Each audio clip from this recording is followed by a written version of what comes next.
ಕರ್ನಾಟಕ ರಾಜ್ಯದ ಮುಖ್ಯಮಂತ್ರಿಗಳಾದಂಥ ಸನ್ಮಾನ್ಯ ಶ್ರೀ ಸಿದ್ದರಾಮಯ್ಯನವರು, ರಾಜ್ಯದ ಉಪಮುಖ್ಯಮಂತ್ರಿಗಳಾದಂಥ ಶ್ರೀ ಡಿ.ಕೆ. ಶಿವಕುಮಾರ್ ಅವರು ತಂದಿರತಕ್ಕಂಥ ಈ ಪಂಚ ಗ್ಯಾರಂಟಿ ಯೋಜನೆಗಳು ಇವತ್ತು ವಿಶ್ವಾದ್ಯಂತ ಪ್ರಶಂಸೆಗೆ ಪಾತ್ರವಾಗಿದೆ.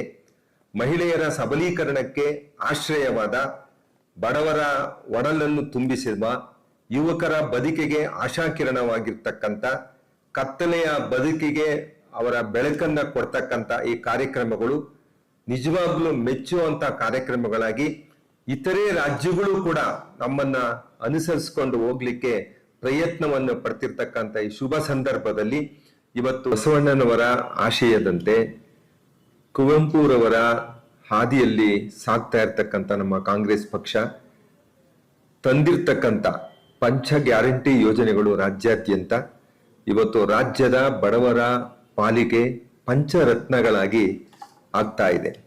ಬಡವರ ಬದುಕನ್ನ ಹಸನಗೊಳಿಸುವ ಕಾರ್ಯಕ್ರಮ ಇದಾಗಿದೆ. GDP ಮೇಲ್ ಬರ್ತಾ ಇದೆ. ಎಲ್ಲ ಕಾರ್ಯಕ್ರಮಗಳು ಅವರು ಬಹಳ ಸುಲಲಿತವಾಗಿ ಬಡ ಜನರ ಕಾರ್ಯಕ್ರಮಗಳು ನೆರವೇರ್ಕೊಂಡು ಹೋಗ್ತಾ ಇದೆ. ಇಲ್ಲಿ ಯಾವುದೇ ಜಾತಿ ಇಲ್ಲ, ಮತ ಇಲ್ಲ, ಯಾವುದೇ ವಿತೌಟ್ ಎನಿ ಏಜೆನ್ಸಿ ಡೈರೆಕ್ಟ್ ಆಗಿ ಫಲಾನುಭವಿಗಳಿಗೆ ಹಣ ಹೋಗ್ತಾ ಇದೆ. ಜೊತೆಗೆ ನಾವು ಇಲ್ಲಿ BBMP ವ್ಯಾಪ್ತಿಯಲ್ಲಿ ಒಂದು ಕಾಲ್ ಸೆಂಟರ್ನೂ ಕೂಡ ನಾವು ಅರೇಂಜ್ ಮಾಡಿದ್ದೀವಿ. ಕಾಲ್ ಸೆಂಟರ್ನಿಂದ ಪರಿಣಾಮವಾಗಿ ಹಲವಾರು ತಮ್ಮ ಏನು ಸಮಸ್ಯೆಗಳು ನಗರ ವ್ಯಾಪ್ತಿಯಲ್ಲಿ ಇರ್ತಕ್ಕಂಥ ಫಲಾನುಭವಿಗಳಿಗೆ ತೊಂದರೆಗಳು ಆಗ್ತಾ ಇತ್ತು, ಅವರು ನೇರವಾಗಿ ನಮಗೆ ಖುದ್ದು ಸಂಪರ್ಕವನ್ನ ಮಾಡಿ ಅವರ ಸಮಸ್ಯೆಗಳನ್ನ ಇತ್ಯರ್ಥಗೊಳಿಸ್ತಿದ್ದಾರೆ. ಇವತ್ತು ಗೃಹಲಕ್ಷ್ಮಿ ಯೋಜನೆಯಿಂದ ಬಡ ವರ್ಗದ ಜನ, ಅಂದ್ರೆ ಕೈಗಾರಿಕೆಗೆ ಹೋಗ್ತಕ್ಕಂಥ ದುಡಿಯ ವರ್ಗದ ಹೆಣ್ಮಕ್ಕಳಿಗೆ, ತಾಯಂದಿರಿಗೆ ಬಹಳ ಚೆನ್ನಾಗಿ ಒಂದು ಕೆಲಸವನ್ನ ಶಕ್ತಿ ಕಾರ್ಯಕ್ರಮ ಒದಗಿಸ್ಕೊಟ್ಟಿದೆ. ಅವರಿಗೆ ಹಣ ಇಲ್ದರೆ ಉಚಿತವಾಗಿ ಬಸ್ನಲ್ಲಿ ಹೋಗ್ತಕ್ಕಂಥ ಕಾರ್ಯಕ್ರಮ ಶಕ್ತಿ ಯೋಜನೆ ನಿಜವಾಗ್ಲೂ ಅವರು ಮೆಚ್ಚುವಂತದ್ದು. ಅದೇ ರೀತಿಯಲ್ಲಿ ಗೃಹ ಜ್ಯೋತಿ ಅವರ ಮನೆಗೆ ಜ್ಯೋತಿಯಾಗಿ ಪರಿಣಮಿಸಿದೆ.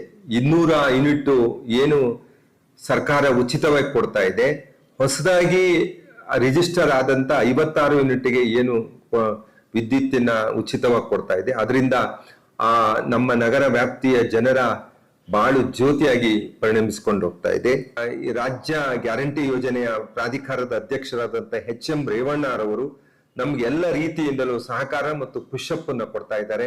ಅದೇ ರೀತಿಯಲ್ಲಿ ಬೆಂಗಳೂರು ವಿಭಾಗದ ನಮ್ಮ ಯೋಜನೆಯ ಉಪಾಧ್ಯಕ್ಷರಾದಂತ ಶ್ರೀ ಸೂರಜ್ ಹೆಗಡೆಯವರು ಕೂಡ ನಮಗೆ ಎಲ್ಲ ರೀತಿಯಿಂದ ಸಹಕಾರವನ್ನು ಕೊಟ್ಕೊಂಡು ಈ ರೀತಿ ಮಾಡಿ, ಈ ರೀತಿ ಅನುಸರಿಸ್ಕೊಂಡು, ಈ ರೀತಿ ಜನರ ಒಟ್ಟಿಗೆ ಹೋಗಿ ಅಂತಕ್ಕಂಥ ಮಾತನ್ನು ಹೇಳ್ಕೊಂಡು ಹೋಗ್ತಾ ಇದ್ದಾರೆ. ನಿಜವಾಗ್ಲೂ ಅವರಿಗೆಲ್ಲರಿಗೂ ಕೂಡ ಕೃತಜ್ಞತೆಯನ್ನ ಅರ್ಪಿಸಿ ನನ್ನ ಮಾತನ್ನು ಮುಗಿಸ್ತೀನಿ.